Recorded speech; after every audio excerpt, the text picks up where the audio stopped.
நீங்கள் தான் படிச்சாகணும், வேறு வழி கிடையாது. நாங்கள் சொன்ன பாயிண்ட்டு மிக எளிமையான பாயிண்ட்டுகள் தான் சொல்லியிருக்கோம். அந்த எளிமையான பாயிண்ட்டுகளை நீங்கள் வச்சு என்ன பண்ணுங்கள், ஞாபகம் வச்சுட்டு அதில் ஒரு பாயிண்ட் 2 பாயிண்ட் மிஸ் ஆனாலும் பரவாயில்ல, மிக அதிக மதிப்பெண்களை பெற்றுவிடலாம். அடுத்து நம்ம பார்க்க போகிறது இந்த இறுதி கணக்குகள். இறுதி கணக்கில் நமக்கு ஏற்கனவே சொல்லிட்டேன் உங்களுக்கு 20 மார்க் கொஸ்டின் அது இல்லையா. இறுதி கணக்குகளில் எத்தனாவது கொஸ்டினாக வருது அப்படின்னு நீங்கள் பார்த்தீங்கன்னா பெரும்பாலும் அது 54வது கொஸ்டினாக தான் கேட்குறாங்க. இது என்னதான் 54 அப்படின்னு பார்த்தீங்கன்னா 54வது கொஸ்டின் பேப்பரில் வருகின்ற 20 மார்க் மதிப்பெண்களாக வரும். மொத்தம் 3 20 மார்க் நம்ம அட்டன் பண்ண போகிறோம். 53 ஒன்று, 54, 56. இந்த 3 20 மார்க்கு நீங்கள் படித்தாலே போதும். என்ன பண்ணிடலாம், 60 மார்க் அதில் இருக்கின்ற 60 மதிப்பெண்களை நம்ம முழுமையாக பெற்றுவிடலாம். இப்போ நம்ம பார்க்க போகிறது இந்த 54வது கணக்கு. 54வது கணக்கில் என்ன நமக்கு கேட்குறாங்க அப்படின்னு பார்த்தீங்கன்னா இறுதி கணக்குகள் தான். பெரும்பாலும் இறுதி கணக்கில் மட்டும்தான் கேட்குறாங்க. அதனால் என்ன பண்ணோம், இந்த இறுதி கணக்கில் மிக எளிமையாக போடுவதற்கு ஏதேனும் வழிகள் இருக்கின்றதா அப்படின்றத நம்ம பார்க்க போகிறோம். ஸோ எல்லாருக்கும் கணக்கு போட தெரியும். இதை எப்படி நம்ம சிம்பிளிஃபைஸ்டு பண்ணுறது, எப்படி நம்ம போட்டால் மிக அதிக மதிப்பெண்களை பெற முடியும் அப்படின்னு பார்க்க போகிறோம். இதில் ஒரு எளிமையான கணக்கை நம்ம உங்கள் புத்தகத்தில் எடுத்துக்கிறோம். அன்பு மாணவ செல்வங்களே, நீங்கள் எல்லாரும் என்ன பண்ணுறீங்க, உங்களுடைய கணக்கு பதிவியல் புத்தகத்தை எடுத்துக்கிறீங்க. சரியா? கணக்கு பதிவியல் புத்தகத்தில் கடைசி கணக்கு 35வது கணக்கு பேஜ் நம்பர் 84 இருக்குது. சரியா மாணவர்களே? நீங்கள் எல்லோரும் என்ன பண்ணுங்கள், தயவுசெய்து உங்களுடைய அக்கௌண்டன்சி புக்கை எடுத்துக்கோங்க. அதில் கடைசி சம்மு 35th சம்மு 35வது சம்மு 84வது பக்கத்தில் இருக்குது. அதில் பாருங்கள், திருமதி செல்வப்பிரியா அவர்களுடைய 2005 மார்ச் 31 ஆண்டுக்கான இருப்புநிலை ஆய்விலிருந்து வியாபார லாப நட்ட இருப்புநிலை குறிப்புகளை தயாரிக்க அப்படின்ற ஒரு எளிமையான கணக்கு எடுத்துக்க போகிறோம். சரியா? இந்த கணக்கெல்லாம் நீங்கள் போட்டிருப்பீங்க. இந்த கணக்கு ஒரு மாடலாக வச்சுருக்கேன். இந்த கணக்கு பொறுத்த வரைக்கும் எப்படி நமக்கு வரும் அப்படின்னு பார்த்தீங்கன்னா இறுதி கணக்குகளில் பெரும்பாலும் என்ன கொடுப்பான்டானா இருப்பாய்வாக தான் கொடுப்பான். எப்படி கொடுப்பாங்க, இருப்பாய்வாக கொடுப்பாங்க. இந்த இருப்பாய்வில் இதோட ஒரு ஷார்ட்கட் சொல்லித்தரேன், நல்லா பாருங்கள். இருப்பாய்வில் இது பற்று பக்கம், இது வரவு பக்கம். சரியா? இது பற்று, இது வரவு. இந்த பற்று பக்கத்தில் இருக்கின்ற இனங்களும் வரவு பக்கத்தில் இருக்கின்ற இனங்களும் எவ்வாறு இருக்குன்னா பெரும்பாலும் எக்ஸாம்பிள் ஃபார் எக்ஸாம்பிள் இது ஒரு 5 லட்சம் அப்படி இருக்குதுன்னா இதுவும் எவ்வளோ இருக்கும், 5 லட்சம் தான் இருக்கும். ரைட்டா? அதில் யாருக்காவது டவுட் இருக்கா? ஒன்றும் டவுட் இல்லை. ஸோ இருப்பாய்வு கணக்கில் தான் கொடுப்பாங்க.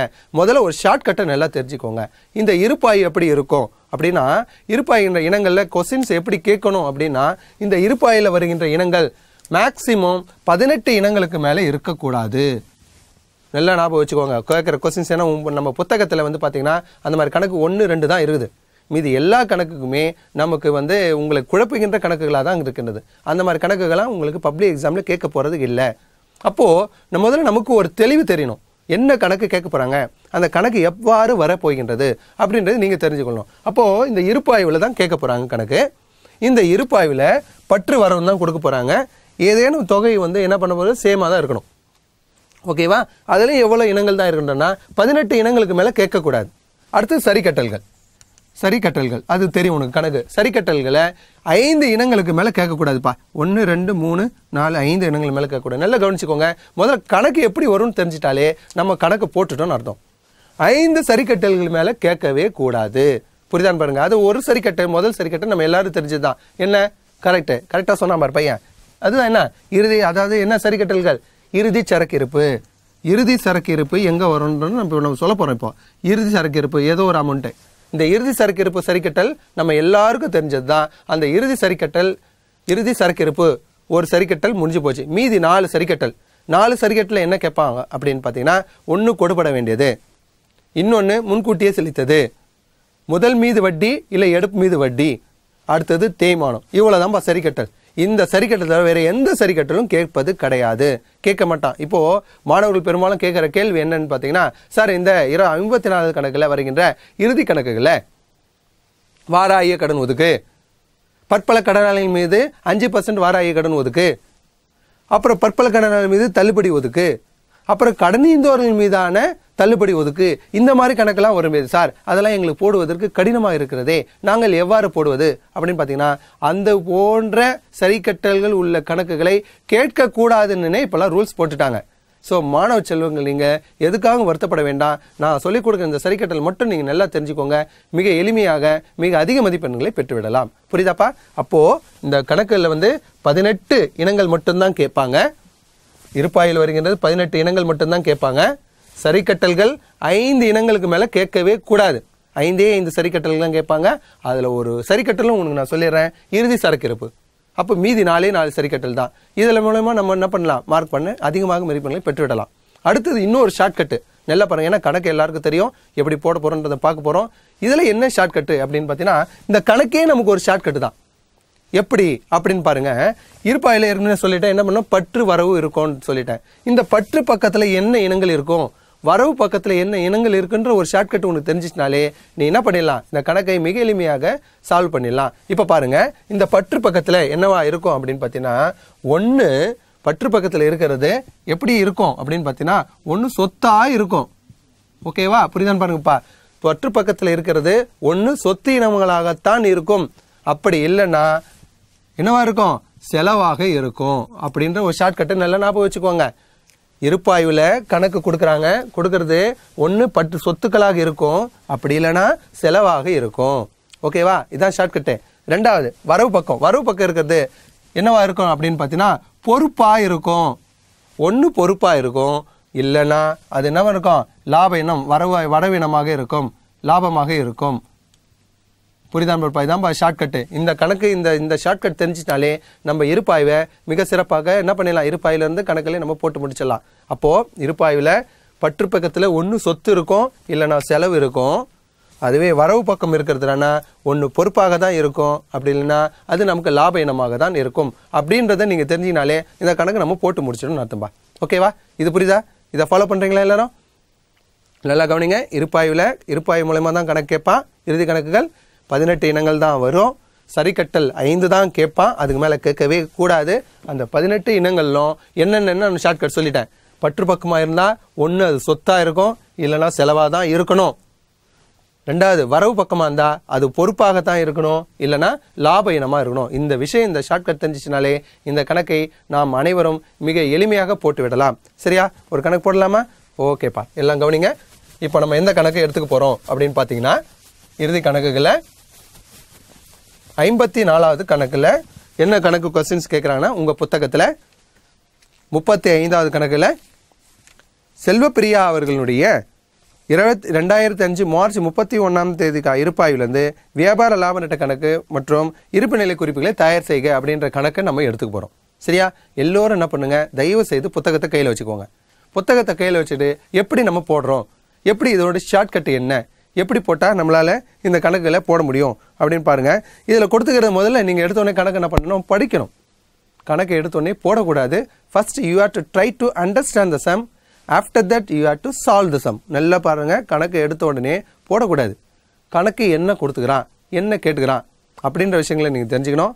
அதன் பிறகு தான் அந்த கணக்கு நீங்கள் போடணும். இதில் பாருங்கள், பெரும்பாலும் 2, 4, 6, 8, 10, 12, 13, 14, 15. ஓகேவா, நான் சொன்ன ஃபார்மெட்டில் இருக்குது. 15 தான் இருக்குது. ஸோ 18 சொன்னோம், 15 தான் இருக்குது. பரவாயில்ல. சரிக்கட்டல் பாருங்கள், கரெக்டாக 4 சரிக்கட்டல் தான் இருக்குது. இவ்வளோதான். இப்படி தான் கொஸ்டின்ஸ் கேட்கணும். ஸோ அதுக்காக தான் இப்போ, ஏன்னா மீதி கணக்கெலாம் நம்ம ஆசிரியர்கள் நடத்துவாங்க, நம்ம நண்பர்கள் நடத்துவாங்க.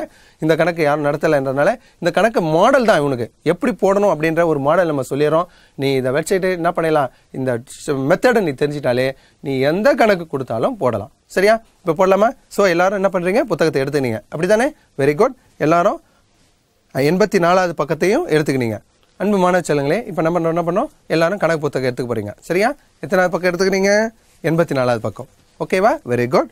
அதில் என்ன கொடுத்துருக்காங்க, செல்வப்பிரியானுடைய கணக்குகளை நம்ம போட போகிறோம். இது மாதிரி என்ன கொடுத்துருக்காங்க, திருமதி செல்வப்பிரியா அவர்களின் 2005 மார்ச் 31 இருப்பாயிலிருந்து வியாபார லாப நட்ட மற்றும் இருப்பு நிலை குறிப்புகளை தயாரிக்க அப்படின்னு சொல்கிறான். அப்போ நம்ம என்ன பண்ண போகிறோம்னா, அந்த கணக்கை டிஸ்கஸ் பண்ண போகிறோம். சரியா, இப்போ என்ன பண்ணணும், நீங்கள் டைட்டில் கொடுக்கணும். இதுதான் முக்கியமான விஷயமே.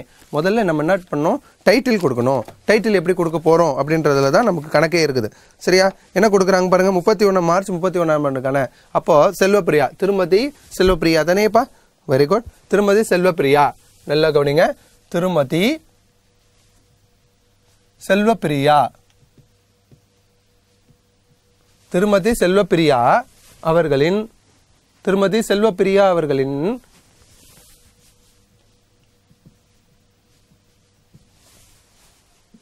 திருமதி செல்வப்பிரியா அவர்களின் வியாபார லாப நட்ட கணக்கு அப்படின்னு ஒரு பேரேடு முதல்ல ஓபன் பண்ணிக்கிறப்பா. நல்லா புரியுதான்னு பாருங்கப்பா. சரியா? திருமதி செல்வப்பிரியா அவர்களுடைய வியாபார லாப நட்ட கணக்குன்ற ஒரு பேரேடை நம்ம ஓபன் பண்ணிக்கிறோம். அதன் பிறகு என்ன பண்றோம் அப்படின்னு பாத்தீங்கன்னா இந்த பேரேடை அப்படியே வச்சுக்கிறோம். அதுக்கப்புறம் இருப்பு நிலை குறிப்பு ஒன்று ஓபன் பண்ணிக்கிறோம் பக்கத்திலே. அதே மாதிரி திருமதி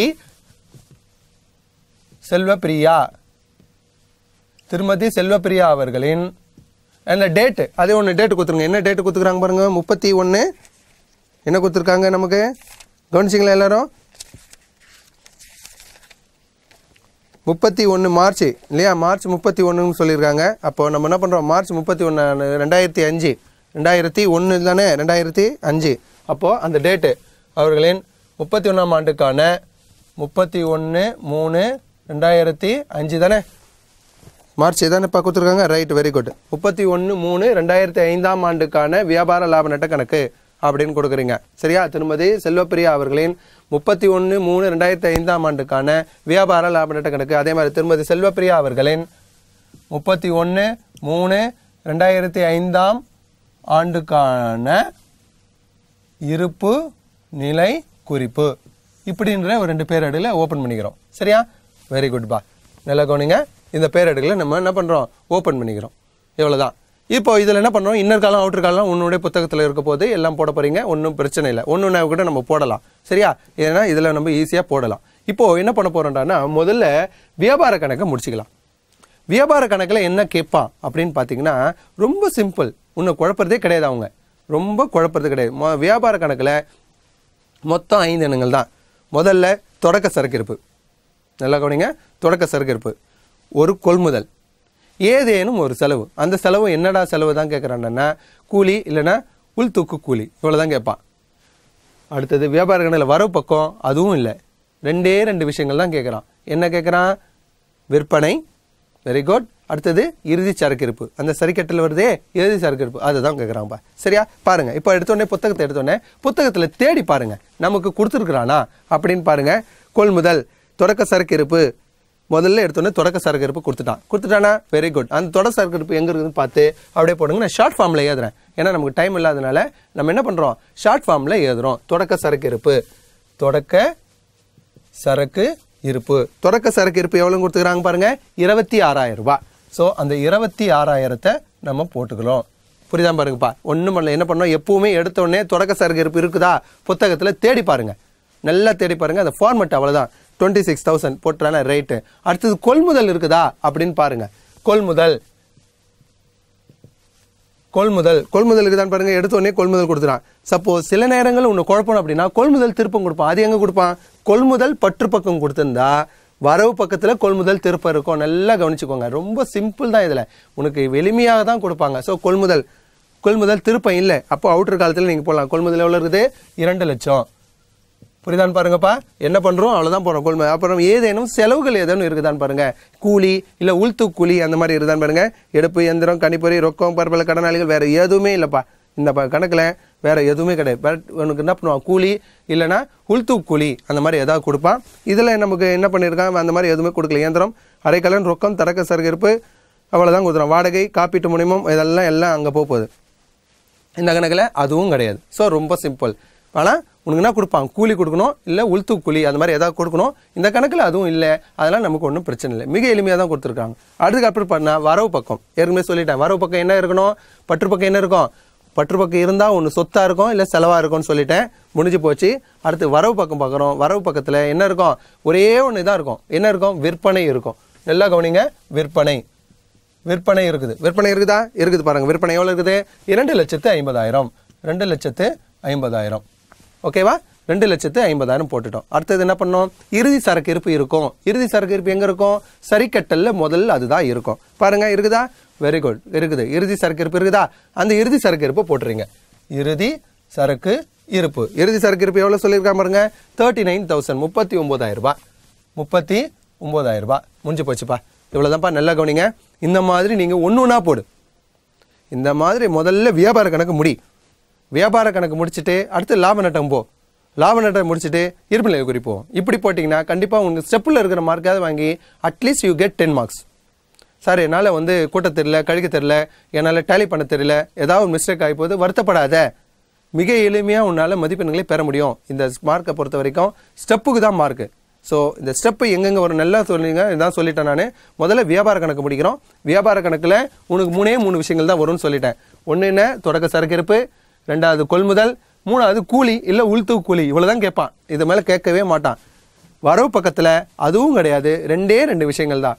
ஒன்று விற்பனை, இன்னொன்று இறுதி சரக்கிருப்பு. முடிஞ்சு போச்சு. இப்போ என்ன பண்ணணும், இதை நம்ம டேலி பண்ணணும். பண்ணிடலாமா? வேறு எதேனும் கொடுத்துருக்க பாருங்க, அதில் இந்த சரி கட்டல் எதாவது இருக்குதா?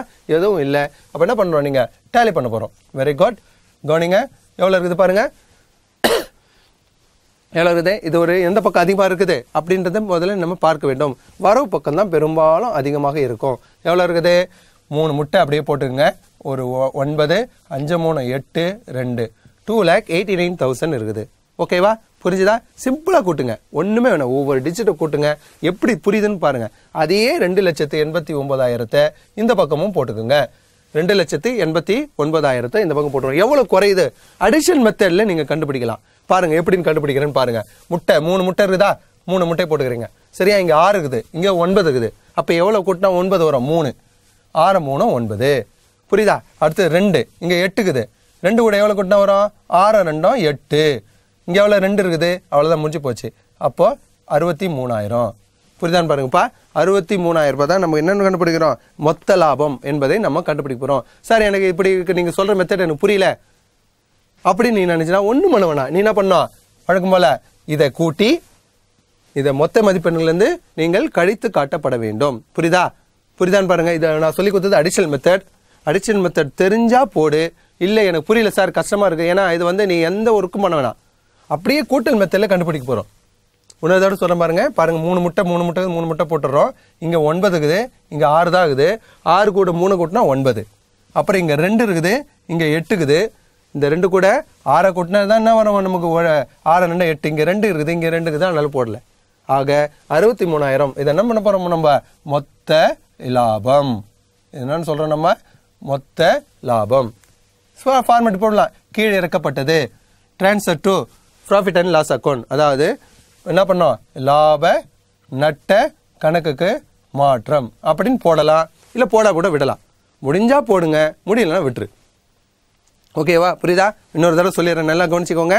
நம்ம என்ன பண்ண போகிறோம், தொடக்க சரக்கு இருப்பு இருக்குதான்னு இருக்கிற இருப்பாய்வில் தேடுறோம். தொடக்க சரக்கு இருப்பு போடுறோம், கொள்முதலை போடுறோம், அப்புறம் இந்த பக்கம் விற்பனையை போடுறோம், இறுதி சரக்கு இருப்பு சரிக்கட்டில் இருக்கும் போடுறோம். இதில் இல்லாத ஒன்றே ஒன்று என்ன, ஏதேனும் ஒரு சின்னதாக கூலி இல்லை உள்தூ கூலியில் தான் ஒன்று கொடுப்பான். அது இந்த கணக்கில் அதுவும் இல்லை, பிரச்சனையே இல்லை, நம்ம எளிமையாக போட்டு முடிச்சிடறோம். ஓகேவா?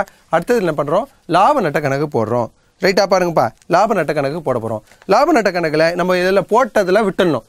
கொள்முதல் போட்டுட்டோம், இல்லை சம்பளம் ஏதாவது இருக்குதா, சம்பளம் அதில் அடுத்தது என்ன பண்ணுறோம், நீங்கள் சரிக்கட்டல புத்தகத்தில் ஏதேனும் எந்தெந்த சரிக்கட்டல் எங்கெங்கே வருதுன்றதுக்கு என்ன பண்ணுறோம், நீங்கள் போட்டுடணும். வாடகை இப்போ கொடுப்பட்ட வாடகைன்னு இருக்குது, வாடகை இருக்குதா, அதில் சின்னதாக ஒரு கோடு போட்டுக்கிறீங்க. சரியா? சின்னதாக ஒரு கோடு, யாருக்கும் உனக்கு மட்டும் தெரிகிற மாதிரி. ஏன்னா சரிக்கட்டல்கள் எங்கெங்கே வந்திருக்கு அப்படின்றது நீ தெரிஞ்சுக்கணும். அடுத்தது ஒரு கொடுப்பட்ட வாடகை, முதல் மீது வட்டி, எடுப்பு மீது வட்டி. முதல்ல ஒரு சின்ன கோடு, எடுப்பில் ஒரு சின்ன கோடு.